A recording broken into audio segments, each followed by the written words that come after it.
عبد الرحمن بن عمیرہ رضی اللہ تعالیٰ سے مروی ہے. حضرت عبد الرحمن بن عمیرہ رضی اللہ تعالیٰ فرماتے ہیں کہ رسول اللہ صلی اللہ علیہ وسلم نے امیر معاویہ کے لیے دعائیں مانگی ہے. کون سی دعا؟ انہو قال معاویہ اللہم اجعلہ ہادیا مہدیا. اللہ کے رسول صلی اللہ علیہ وسلم نے دعا مانگی رب العالمین سے اللہم اجعلہ ہادیا مہدیا. اللہ معاویہ کو ہادی و مہدی بنا وہدی بھی، اور اللہ معاویہ کو لوگوں کے ہدایت کے لیے ذریعہ بنا. اور بخاری میں کچھ ان الفاظ کے ساتھ اس روایت کو نقل کیا ہے اللہم علمہ حسابا. اللہ معاویہ کو حساب کا علم سکھا وقل العذاب، اور اللہ معاویہ کو عذاب سے بچا. اسی طرح امام زہبی رحمت اللہ علیہ نے اسی سند کے ساتھ فرمایا اللہم علمہ کتابا وحسابا وقیہ العذاب. اللہ معاویہ کو کتاب و حساب کا علم سکھا اور عذاب سے بچا. یہ دعا کون مانگ رہا ہے؟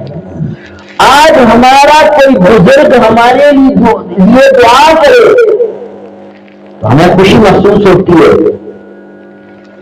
ہم یہ سمجھتے ہیں کہ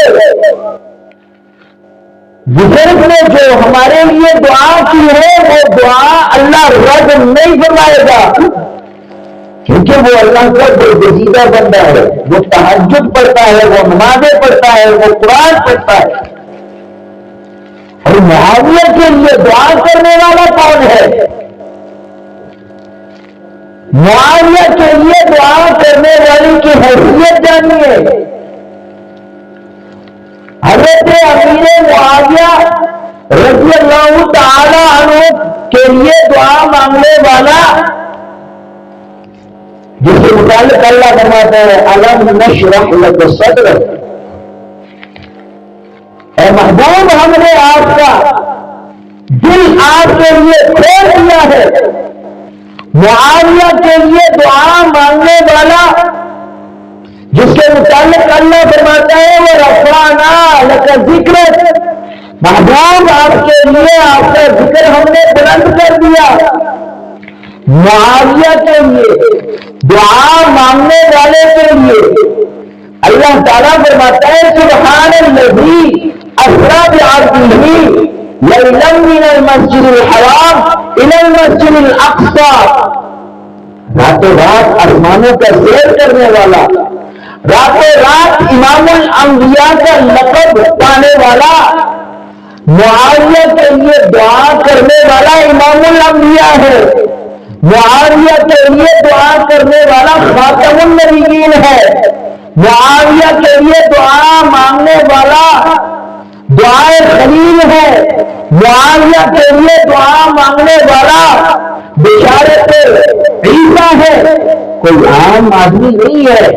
معاویہ رضی اللہ تعالیٰ عنہ کے لیے دعا مانگنے والا خاتم النبیین ہے. اور پھر وہ دعا کیا دعا ہوگی؟ ملا لکھائی رحمت اللہ علیہ فرماتے ہیں ولا ارتیابا عن دعاء النبی صلی اللہ علیہ وسلم، نبی کریم صلی اللہ علیہ وسلم کے دعا کے مقبول ہونے میں کوئی شک نہیں. مستجاب مستجاب، نبی کریم صلی اللہ علیہ وسلم کی دعا قابل قبول ہے. من کان ھذا حالہ، اور جن کے لیے رسول اللہ صلی اللہ علیہ وسلم دعا مانگے، کیف یرتاب فی حقہ، اس کے ناقبول ہونے میں، اس کے حق میں قبول نہ ہونے میں کیسے شک کیا جائے؟ جس کے لیے رسول اللہ صلی اللہ علیہ وسلم دعا مانگے ضرور وہ دعا اس کے حق میں قبول ہوگی۔ تو یہ دعائیں مانگی ہے، کس نے مانگی ہے؟ رسول اللہ صلی اللہ علیہ وسلم نے کہ اللہ معاویہ کو عذاب جہنم سے بچا، اے اللہ معاویہ کو ہادی و مہدی بنا، اے اللہ معاویہ کو لوگوں کے ہدایت کے لیے ذریعہ بنا، جو لوگوں کے ہدایت کے لیے ذریعہ بنے۔ وہ کافر نہیں ہوتا، وہ جہنمی نہیں ہوتا، بلکہ وہ بھی اعلیٰ درجے کا مومن ہوتا ہے۔ اور جس کے لیے رسول، جس کے لیے خاتم الانبیاء دعا مانگے وہ دعا رد نہیں ہو سکتی۔ اس لیے امیر معاویہ رضی اللہ تعالی عنہ صحابی تھے، رسول اللہ صلی اللہ علیہ وسلم کے اور صحابی ہے۔ امیر معاویہ رضی اللہ تعالی عنہ جنتی تھے، جنتی ہے۔ ہاں حضرت علی رضی اللہ تعالی عنہ کے ساتھ لڑائیاں ہوئی، حضرت امیر معاویہ رضی اللہ تعالیٰ عنہ کی اور حضرت علی رضی اللہ تعالیٰ عنہ کی لڑائی ہوئی، اختلافات ہوئے، لیکن وہ اختلافات، وہ لڑائیاں ان کی آپس میں تھی۔ امیر معاویہ بھی صحابی، علی بھی صحابی، اور جب